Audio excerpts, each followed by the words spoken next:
Superstar plan आहे जो आपण घेतला आहे. ठीक आहे. आता याच्यामध्ये पॉलिसीची टर्म जी असते ती आपण म्हणजे आता 1 वर्ष 2 वर्ष 3 वर्षाचं भरू शकतो. सपोज तुला असं वाटलं की मी आता काय 2-3 वर्ष येणार नाही, मला 3 वर्षाचं एकदम भरायचं आहे, दॅट इज ऑल्सो पॉसिबल. तू ऑनलाईन भरायचं तर ऑनलाईन पण प्रीमियम भरू शकतेस. मग याच्यामध्ये हे लोक आपल्याला डिस्काउंट देतात. आता हे सम इश्युर्ड आहे 7.5 लाख, 10 लाख, 15 लाख, 20 लाख, 25 लाख, 50 लाख आणि 1 करोड. ठीक आहे. Some insured option 100 lakh can be offered only up to 60. म्हणजे हे जास्त हे एज असेल तर नाही करू शकत. आणि 1, 2, 3 इयर्ससाठी आपण पे करू शकतो. त्याच्यानंतर इनिशियल वेटिंग पिरियड जो आहे तो 30 डेज आहे. म्हणजे समजा एखाद्या व्यक्तीने पॉलिसी काढली आणि त्याला विदिन अ मंथ ताप आला आणि ॲडमिट करायला लागला तर त्याला पैसे नाही मिळणार, कारण 30 डेज वेटिंग आहे. पण ते समजा त्याचा ॲक्सिडेंट झाला तर ॲक्सिडेंट कोण स्वतः करून नाही घेत, तर त्याला त्याचे पैसे मिळणार. डे 1 पासून त्याचा ॲक्सिडेंटल कवर आहे. स्पेसिफिक डिसीज वेटिंग पिरियड जो आहे तो 24 महिन्याचा आहे.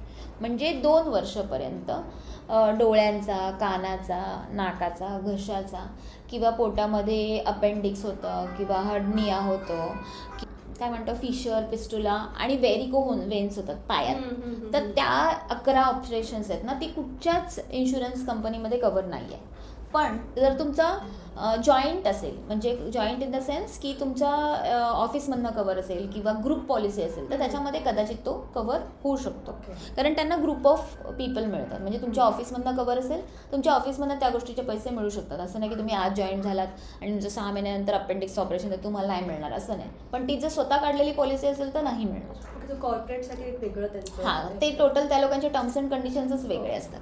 कारण त्यांच्यात कसं असतं की तुम्ही 6 महिन्यापूर्वी जॉईन झालात पण तुमच्या अगोदर जो होता तो 2 वर्ष काम करत होता, तर त्याने तर काही क्लेम नाही घेतला, तर त्याचं तर त्यांना पैसे मिळालेले आहेत. तसं स्पेसिफिक हा तेवढा आहे. नंतर PED वेटिंग पिरियड आहे तो 36 मंथ्स आहे. म्हणून आम्ही म्हणतो की म्हणजे प्री एक्झिस्टिंग डिसीज. म्हणजे जसं आम्ही का सांगतो की लवकरात लवकर तुम्ही पॉलिसी काढा. का तर आपल्याला एकदा काही चालू झालं, म्हणजे एखाद्याला शुगर चालू झाली, BP आणखीन काहीतरी त्रास चालू झाला, मग तो कव्हर नाही होणार. ओके. आता माझे एक इन्व्हेस्टर होते ना, ते ऑल ओव्हर वर्ल्ड त्यांना फुल फॅमिलीला कव्हर होता. तर आम्ही विचार केला ओके ठीक आहे, ऑल ओव्हर वर्ल्ड चांगलं काही गरज नाही. त्यांच्या मिसेसना कॅन्सर झाला. मग आता असं आहे की तो जर रिलॅप्स झाला आफ्टर हिज रिटायरमेंट, तो then they have to pay from their own pocket. कारण आता त्यांना कुठे इन्शुरन्स मिळणार पण नाही, कारण she already has a disease. त्याच्यामुळे आपण कधी पण पॉलिसी काढायची असेल ना तर ती जितक्या लवकर काढू. मग आता आपण करोनाच्या अगोदर लोकांनी काढली, तर करोना नावाचा तर रोगच नव्हता, तर इन्शुरन्स कंपनी कडचे अरे कौन सा करोना हमको तो कुछ पता नाही ऐसा कुछ, तसं नाही बोलू शकत. तो डिसीज आहे तर तुम्हाला पैसे द्यायलाच लागणार. असं एक डाऊट आहे मला, ते पिरियड जे आहे ना, सॉरी 10 lakhs किंवा 7.5 lakhs 15 lakhs जे काही कव्हर आहे, so any point of time आपल्याला वाटलं की आपल्याला इन्क्रीज करायचं ते करू शकतो. हां ऑप्शन आहे. हां. आता रूम रेंट एनी रूम आहे. बेस कवरमध्ये एनी रूम म्हणजे तुम्ही ड्युअल शेअरिंगमध्ये पण घेऊ शकता, सिंगल घेऊ शकता, AC रूम घेऊ शकता. त्याच्यानंतर प्रोफेशनल फीस टेस्ट आता कवर्ड अप टू सम इन्शुर्ड. पूर्वी असं असायचं की काही पॉलिसींमध्ये एक ठराविक लिमिटपर्यंतच तुम्हाला पैसे मिळतील. म्हणजे जर तुमची 2 लाखाची पॉलिसी असेल तर तुम्हाला 20,000पर्यंतच या गोष्टींचे पैसे मिळतील. प्रोफेशनल फीज, टेस्ट, मेडिसिन्स, ICUचे चार्जेस. पण ह्या पॉलिसीमध्ये असं नाही आहे. 10 लाखाची पॉलिसी तर अप टू 10 लाख रुपीज पण ते पैसे मिळणार. आता हे मेनली आहे ना कधी होतं माहिती की समजा एखाद्या व्यक्तीचं डायलिसिस चालू आहे किंवा एखाद्या व्यक्तीचा किमो चालू आहे किंवा एखाद्याचं कंटिन्युटीमध्ये काहीतरी चालू आहे, त्यावेळी ह्याचा जास्त इफेक्ट होतो की अच्छा एवढे पैसे लागतात का. म्हणजे त्या डायलिसिसला पण लाख रुपये वगैरे लागतात एका वेळी. मग जर एवढे पैसे लागणार असतील आणि त्यांचे जर वर्षातनं 3-4 करायचे असतील तर 3-4 लाख रुपये फक्त डायलिसिसवरतीच गेले. ओके. सो तसं तुम्हाला ते जे आहे ते अप टू सम इन्शुर्डपर्यंत मिळणार. नंतर फ्रीज युअर एज. आता तुला मी ही पॉलिसी का दिली, इन्शुर्ड या पर्टिक्युलर पॉलिसीमध्ये insured will pay premium as per the entry age till the insured makes first claim, hospitalisation, day care claim.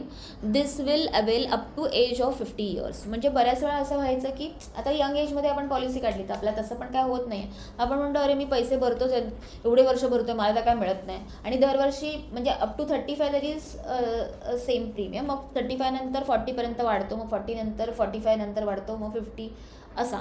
तर या पर्टिक्युलर पॉलिसीमध्ये तुला आता जो तू प्रीमियम भरतेस हाच प्रीमियम तुझा अप टू 50 और क्लेम येईपर्यंत तुला तोच भरायचा, तिथे तुला प्रीमियम वाढणारच नाही. So that is biggest benefit of this particular policy. नंतर automatic restoration of sum assured up to 100% sum assured unlimited times in the policy year related to the unrelated illness or subsequent hospitalisation triggered on the partial or full utilisation of sum एश्युर्ड. जसं आता हिने विचारलं की ही policy आपण कधी पण वाढू शकतो.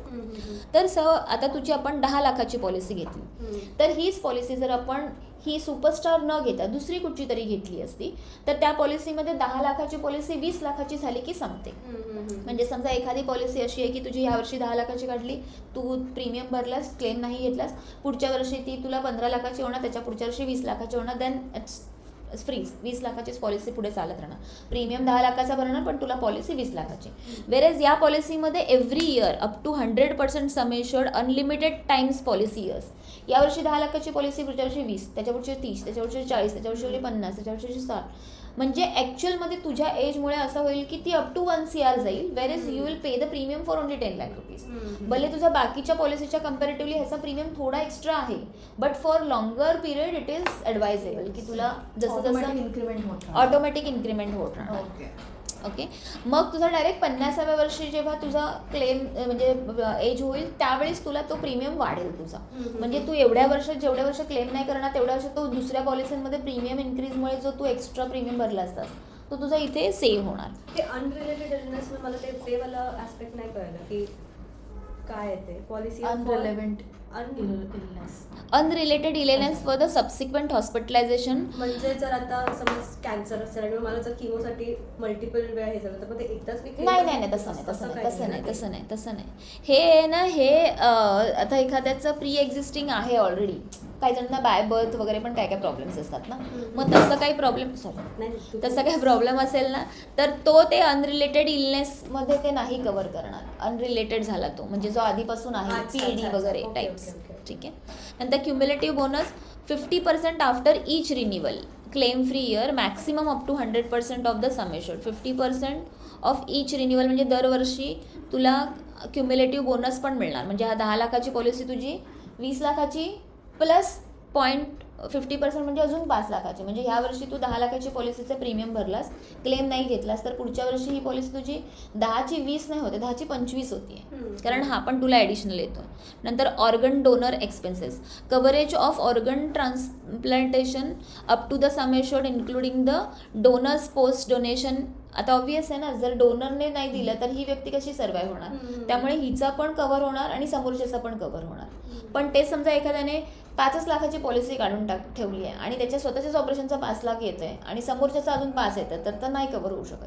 पण या पॉलिसीत आपण पॉलिसी पण 10 लाखाची घेतोय, प्लस ती एवढी दरवर्षी वाढत पण जाते, त्यामुळे सम एश्युर्ड पण चांगलं आहे. Dental checkup and cleaning, consultation, scalping available 1 person under each policy in the second and third policy year available on cashless basis only. आता हे मात्र तू जेव्हा येशील तेव्हा तुला चेक करायला लागेल सेकंड आणि third year of the policy. म्हणजे आता 2026ला पॉलिसी आपण काढली तर 27-28 नाही, 29ला मिळेल, 30ला मिळेल, मग 31-32 नाही, मग 33 असं सेकंड अँड थर्ड इयरला. फर्स्ट इयर्सना नाही मिळणार. Unlimited tele consultation available on star ॲपवरती. आपल्याला अचानकच रविवारी बरं वाटत नाही आहे, मग आता कोणाला विचारा, आपला फॅमिली डॉक्टर पण अवेलेबल नाही आहे, मग कोणाला फोन करा, तर ह्या लोकांना फोन करून आपण विचारू शकतो. त्याच्यात हे डेंटल चेकअप जे आहे ते जनरली सगळ्या पॉलिसीजमध्ये नाही, नसतंच, एक्स्ट्रा आहे त्याच्यात. हां. नंतर home care treatment up to the sum assured. आता काय वेळा असं होतं ना की कोविडच्या वेळी पण झालं की अवेलेबल नाही आहेत, बेड्स अवेलेबल नाही आहेत, किंवा काय जणांना ना ट्रॅक्शन लावतात, म्हणजे आता त्यांच्या पाठीच्या मणक्यामध्ये गॅप आली आहे, तर मग डॉक्टर म्हणतात 3 महिने पायाला लावून ठेवायचं हे ट्रॅक्शन. आता ते 3 महिने हॉस्पिटलमध्ये म्हणजे घरच्या सगळ्यांना त्रास, दरवेळेस जा या, डबा घेऊन जा, हे करा ते करा. त्याच्यापेक्षा घरात एक बेड लावला त्याचा आणि एक नर्स ठेवली तर ते घरच्यांना पण कम्फर्टेबल आहे आणि त्या राहणाऱ्याला पण कम्फर्टेबल की तो आपल्या स्वतःच्या घरात आहे. म्हणजे ते त्याला घरी ते नर्सबरोबर एकटं सोडून गेले तरी सुद्धा त्यांचं बाकीची लोक तरी ॲटलिस्ट काम करू शकतात. पण आपण म्हणणारी नाही, पण मग मेडिक्लेम कसा मिळणार, तर मेडिक्लेमचे पैसे घरी असून ट्रीटमेंट घेतली तरी सुद्धा मिळतो. Okay. So that is home care treatment. नंतर डोमिसेलरी हॉस्पिटलायझेशन. हे डोमिसेलरी हॉस्पिटलायझेशन म्हणजे तसंच घरात राहून जर ट्रीटमेंट्स असतील त्या. नंतर pre and post hospitalisation 90 days आणि 180 डेज. कारण असं होतं की आपण एका डॉक्टरकडे जातो, मग त्या डॉक्टरने आपल्याला जे काय आहे ते चेकअप वगैरे वॉट एव्हर टेस्ट त्याचे पैसे घेतले, मग हे टेस्ट कर ते टेस्ट कर, त्याचे 1000-1200 रुपये गेले. मग त्या डॉक्टरला नाही हे नाही होते, त्यांनी आणखीन काहीतरी औषधं गोळ्या दिले, ते आपण घेतल्या, बरं नाही वाटलं, मग आणखीन दुसऱ्या डॉक्टरकडे गेलो, मग तिसऱ्या डॉक्टरकडे गेलो, मग चौथा डॉक्टर म्हणा नाही नाही तुम्हाला ॲडमिटच व्हायला लागेल. मग हा जो मागचा सगळा खर्च केला तो पण आपल्याला मिळतो.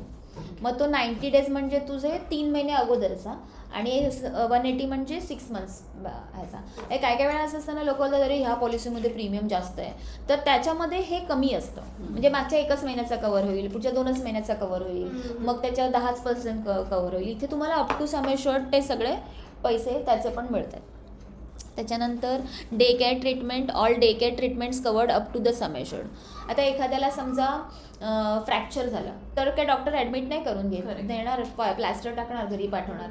किंवा किमो असेल तर काय पूर्ण दिवसभर बसून नाही 24 तास हॉस्पिटलायझेशन नाही करणार. किंवा डायलिसिस असेल तरी पण 5-6 तासामध्ये होणार, त्याच्यामध्ये काय 24 तास ॲडमिशन नाही करणार.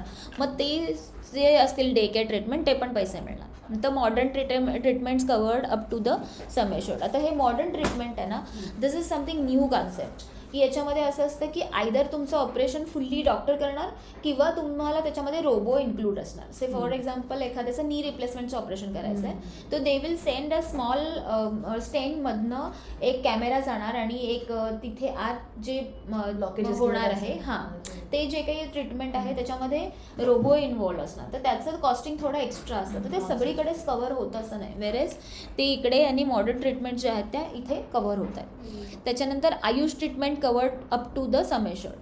बऱ्याचशा पॉलिसींमध्ये आयुष ट्रीटमेंट्स, आयुष म्हणजे काय, आयुर्वेदिक, युनानी, सिद्धा आणि होमिओपॅथ. जर एखादे ते बस्ती वगैरे घेतात, आयुर्वेदिक ट्रीटमेंट घेतात ना, जर ती घ्यायची असेल तर आपण म्हणणार अरे पण मग ते तर मेडिक्लेममध्ये नाही कव्हर होतं, ते पण ह्या मेडिक्लेममध्ये कव्हर होतं. फक्त एवढंच आहे की it should be government recognised.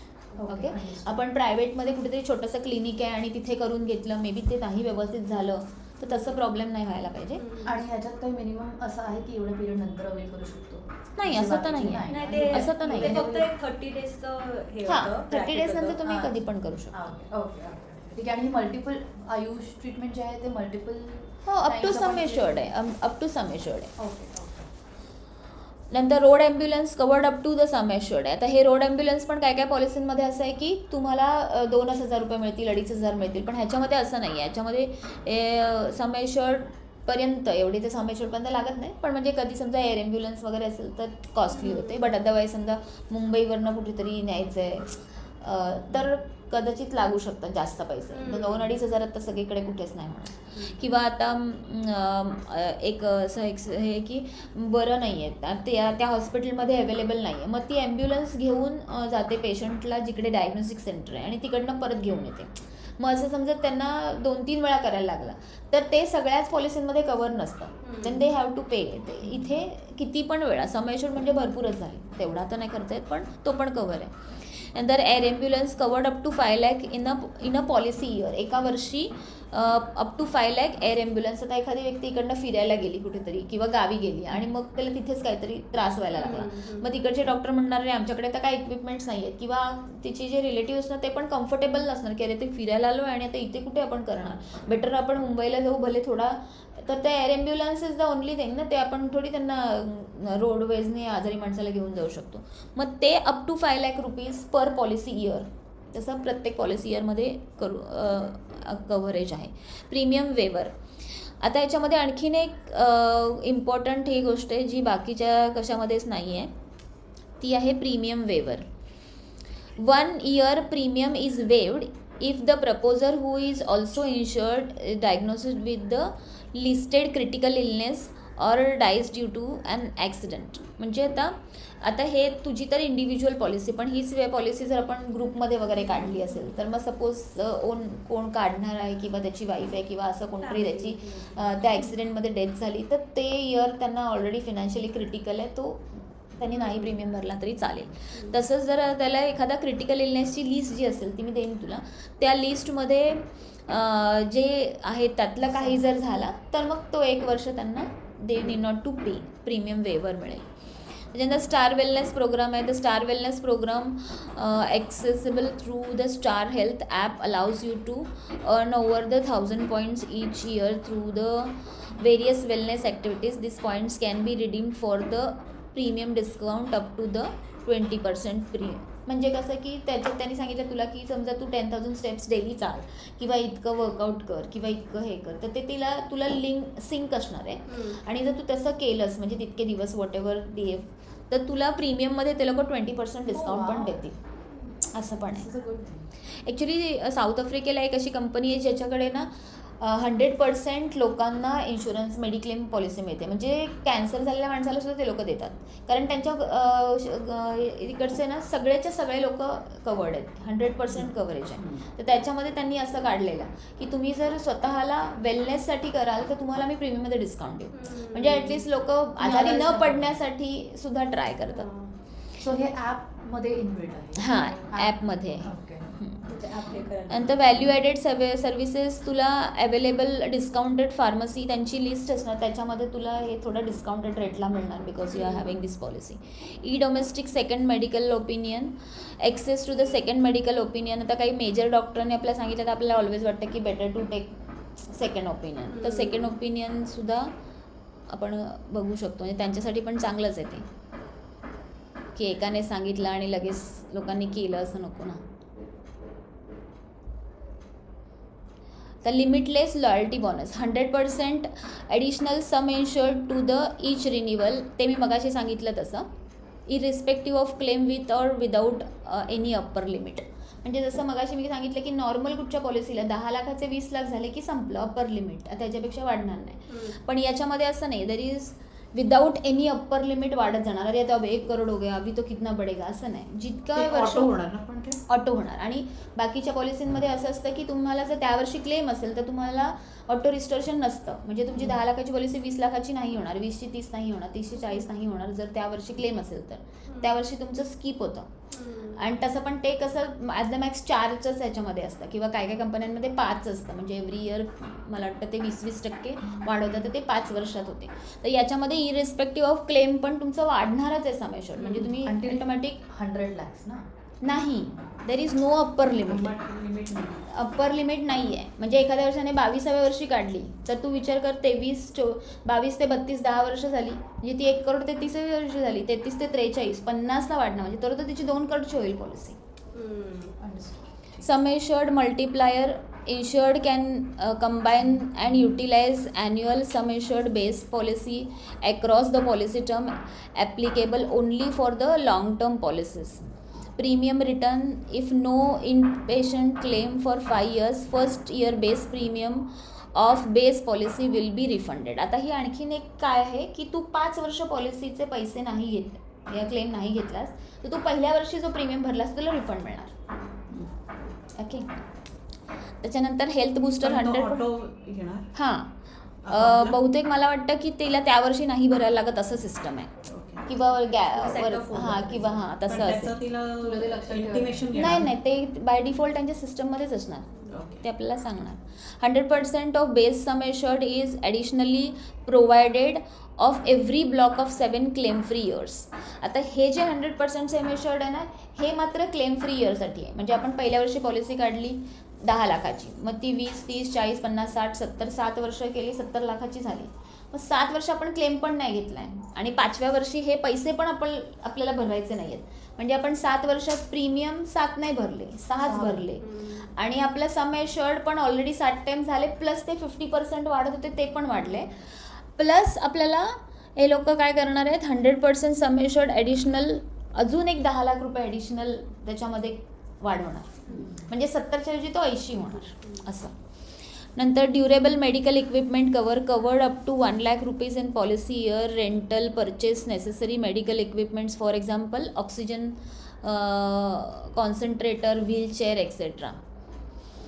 म्हणजे व्हीलचेअर वगैरे असे आपल्याला घ्यायला जर लागली असेल तर त्याचे पण पैसे अप टू 1 लाख रुपीज ह्या पॉलिसीमध्ये कवर आहे. हे बाकी कुठे नाही मिळणार. नंतर e connect access to the virtual fitness session ते स्पेशली ठेवणारच की आजारी पडू नयेत म्हणून.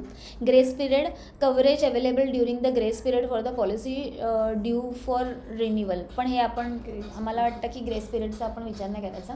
ज्या दिवशी ड्यू आहे त्या दिवशी त्याच्या आधीच भरून टाकायचा. ते नंतर डोक्याला दाब नको. ऑप्शनल कवर्स, आता हे आपण ऑप्शनल कवर्स आहेत. Limitless care, nursing at home,